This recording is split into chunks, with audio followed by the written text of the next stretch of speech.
Hey guys, this is the Theuberelite, and this is my Spectre Summoner from the Mayhem race.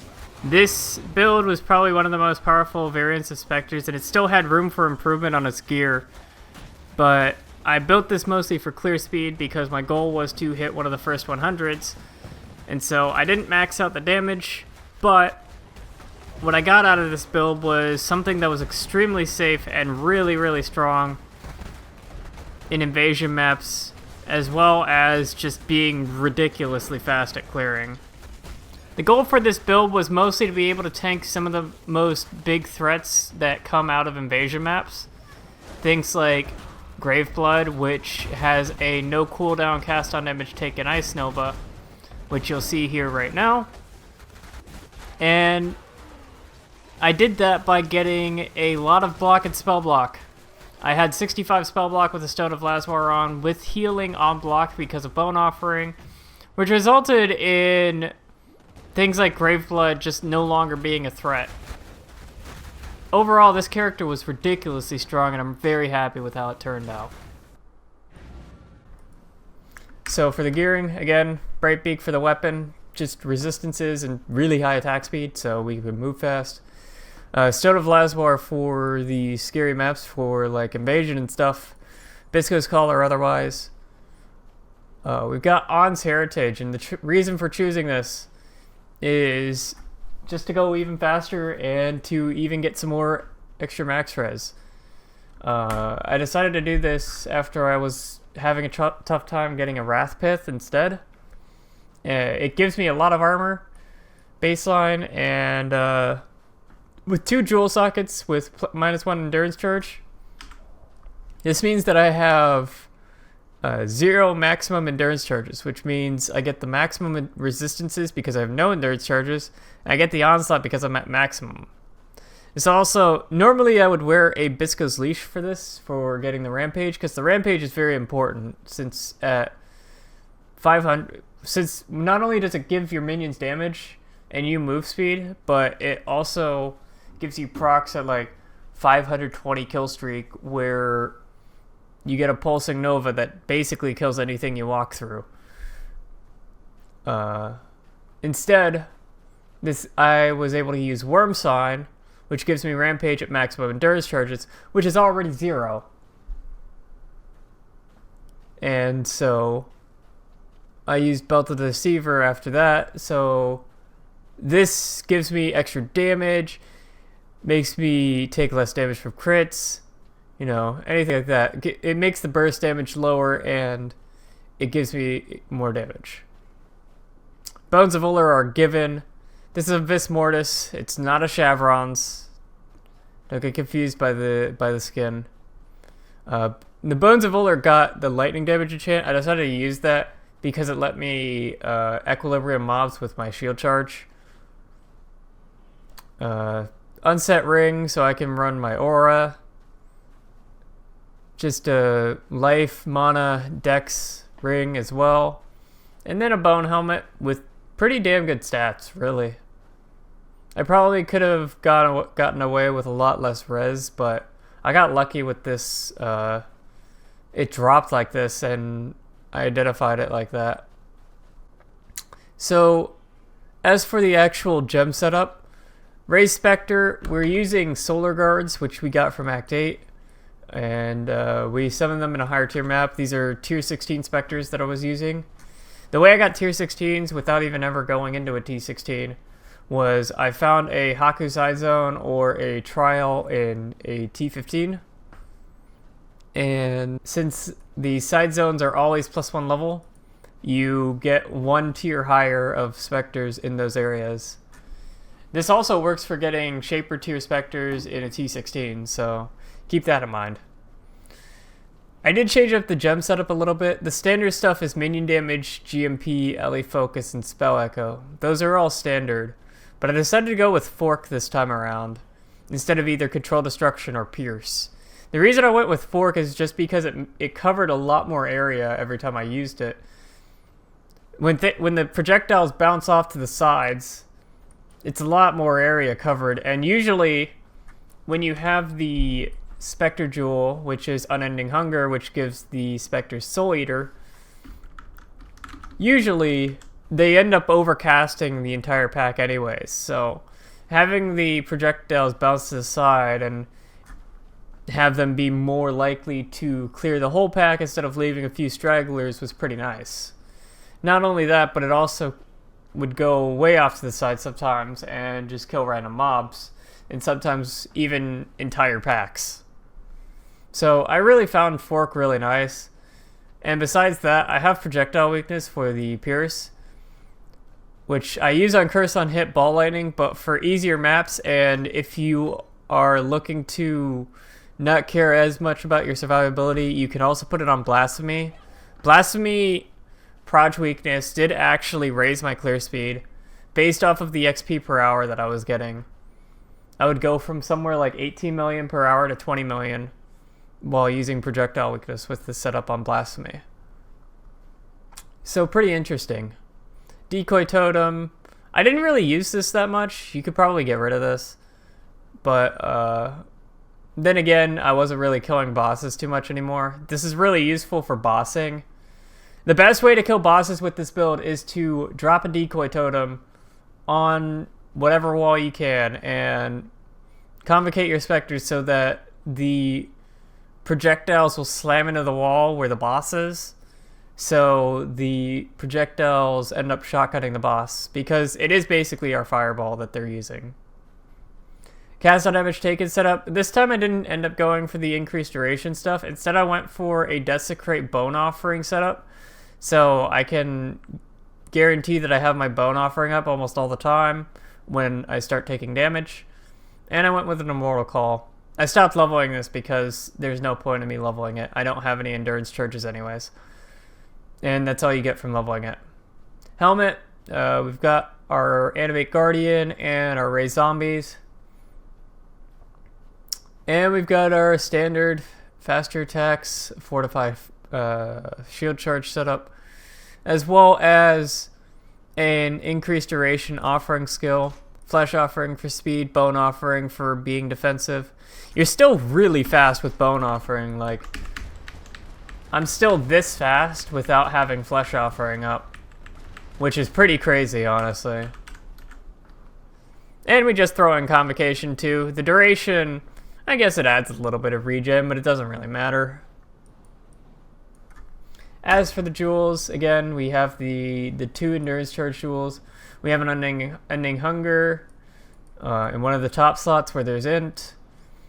Anatomical knowledge makes this routing for coming out of Witch actually pretty good. This means I get 30 life and 8% max life. This is the flat 30 life is actually pretty substantial. If we were just to unequip my Belt of the Deceiver, you can see that something where I have 50 life is giving me like 190 life. So this is like an extra 100 life instead of just a normal jewel. We have Equilibrium because minions do not proc this. Minions do not get this bonus. So whenever we hit something with Ball Lightning or Shield Charge, because I have lightning damage on my gear, this debuffs the enemy's fire res by 50%. Mind over matter. Because we don't really need damage that much, we just leave all our mana open, and this gives us a really high effective life pool, even if you want to use Blasphemy Proj weakness. The downside is it's a really good idea to run a Mana Flask, but that's whatever. Ended up getting Herd the Flock and Puppet Master, not only for the minion life stuff, but for the zombies, as well as Lord of the Dead, so on and so forth. Purity of Flesh. Most of the rest of this is just building life. The most important stuff is I built heavily into the flask stuff. Life Flask effectiveness. This is really insane. Profane Chemistry is amazing. Arcane Chemistry lowers the flask charges used and increases our mana healing. Alchemist is just really good for flask stuff in general. This boosts your Quicksilver. It boosts your Granite. It even boosts the amount that your Life Flask heals your minions, I believe. so on and so forth. It's just insane how good Alchemist is if you have the spare points and you don't really have anywhere else to put them. And the rest is just more life and more life. End up going into the duelist tree for this, because Art of the Gladiator just gives us so much speed and it gives us extra dexterity, which means our dex requirements for running Proj Weakness, and if I end up running at Haste, are much lower. This also gives me some extra armor scaling. To show off, I have 4k armor, which isn't a lot, but with the granite up, which is almost always up, I have 11.9k, which is enough to mitigate most of the damage that porcupines do, which are probably the scariest part of this build. As for the Pantheons, I used Soul of the Brian King for the most part until I finished Soul of Lunaris. The way I finished Soul of Lunaris was I was trading in Encroaching Darknesses and getting drops of Death and Taxes after I completed the map. And 3 Death and Taxes traded up into a lair. This won't be the case in the next expansion, but pretty nice trick for getting a layer map without having to go through some really weird setup to try to get the layer map. This means that I can run chain maps without dying myself. I still would want to run Bone Offering for chain maps because having minions die is kind of scary. But this is a really, really good Pantheon to take. The other one I took was Soul of Aberrath. This is probably one of my favorite minor gods right now, and I think probably underrated.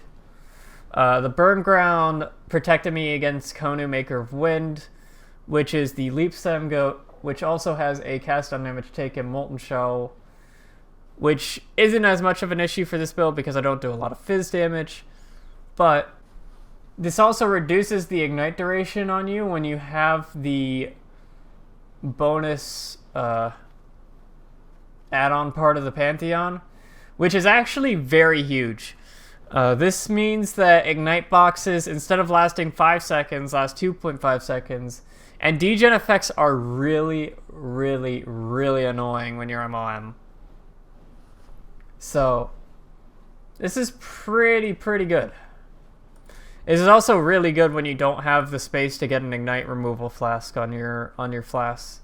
So if you can get an ignite removal on your flask, if you have the spare room for that affix, then maybe you could skip this, but personally, I really like this minor god. So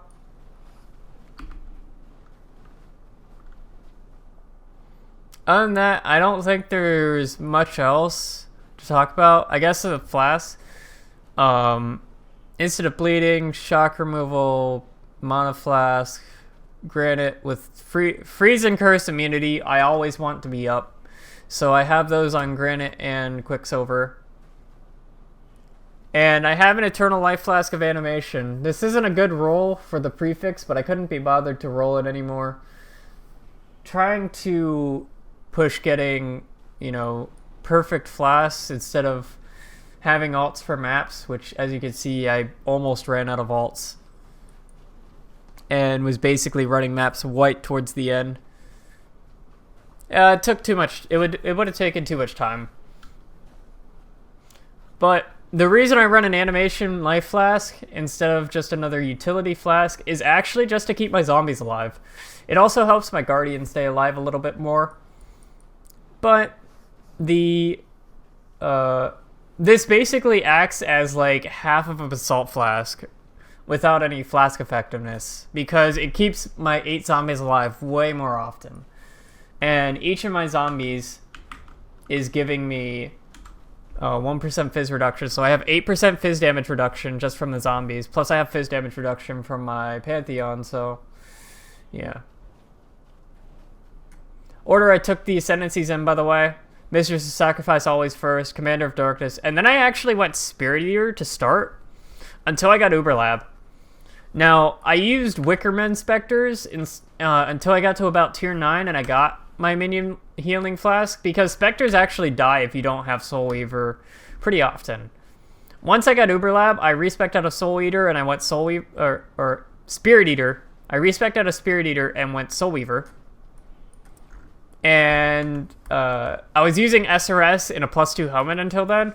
After I got Soul Weaver, I dropped the SRS, I set up Raise Zombie, and I used a Stone Golem until I had a decently leveled Animate Guardian and felt like I could keep it alive and had the gear and had decent gear for it. Guardian, I never found a Leercast somehow. I probably did, but I never saw it on the ground, so I just never picked it up. It's using Victoria's Flight, Dying Breath for damage, Ambush Charge for regen, Southbound for extra life, and also the Victoria's Flight is for move speed. It gives them move speed aura. And the helmet, I would have preferred a Leercast, but I didn't get one, so I just put a Bringer of Rain on it because it was a helmet that I had on and it gives it block, so whatever, right? Anyways, yeah, I think that's about it. Thank you guys for watching. Other jewels, by the way. Life, Resistance Jewel, and then this incredibly what the fuck thing, I don't know.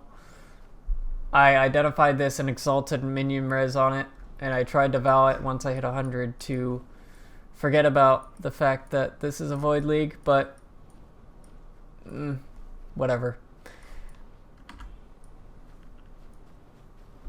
Anyways, thank you guys for watching.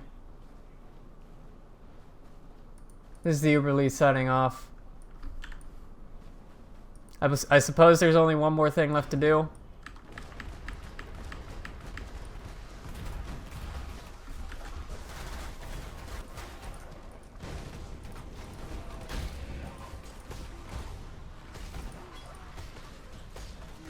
And that's,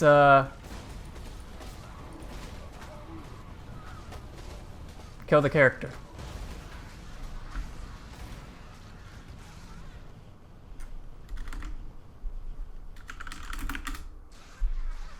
Nobody even saw it anyways. It's fun. Anyways, see you guys later.